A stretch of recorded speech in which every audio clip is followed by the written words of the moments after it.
La parole est à monsieur Julien Rancoul. Merci Madame la Présidente, Madame la Ministre. Je souhaite mettre en lumière une problématique souvent négligée, mais qui est cruciale, l'accès au transport scolaire en zone rurale. Les familles de ces territoires font souvent face à de réelles difficultés sur ce plan, mettant en péril l'égalité d'accès à l'éducation, socle de notre société. L'école doit permettre à chaque enfant la possibilité d'apprendre et de s'épanouir, quelle que soit sa situation géographique. Malheureusement, les distances importantes, les itinéraires tortueux et le manque de moyens de transport créent une inéquité dans l'accès à l'éducation. Il n'est pas acceptable que des familles soient désavantagées en raison de leur lieu de résidence.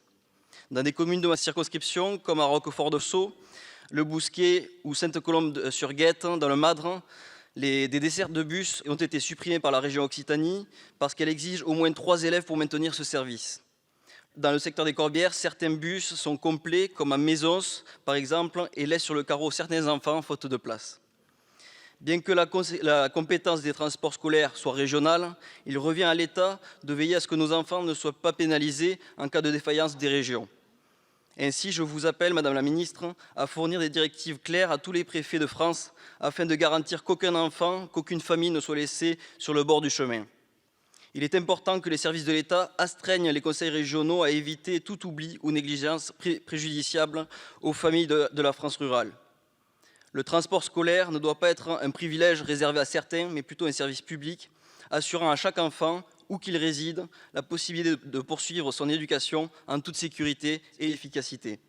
Madame la Ministre, il vous faut prendre des mesures afin que cette situation soit corrigée et que l'égalité d'accès à l'éducation soit préservée pour tous les enfants de notre nation, qu'ils résident à Paris, dans les grandes métropoles ou dans les coins les plus reculés de notre beau pays. Je vous remercie. Merci. La parole est à madame la ministre. Merci Madame la Présidente, Monsieur le député Rancoul.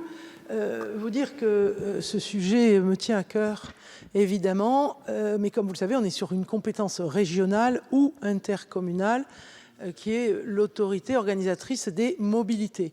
Alors dans le département de l'Aude, je ne sais pas dire si ça a été délégué au département, en tout cas dans la Haute-Garonne, ça a été délégué au département, mais c'est la région qui opère, enfin qui a la compétence et qui peut déléguer au département. Alors, j'entends que la région, quand il y a 2 enfants, vous dit on ne ramasse pas les enfants. Voilà, donc je vais effectivement rappeler au préfet à quel point c'est un service qu'il est important que les régions délivrent, soit directement, soit par délégation.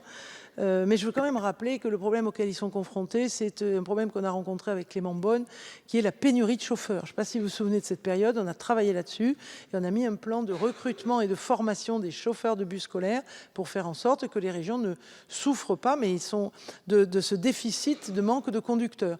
Mais ils sont aussi compétents sur le champ de l'apprentissage et ils peuvent tout à fait mettre en place avec nous ces sujets. Donc je vous remercie.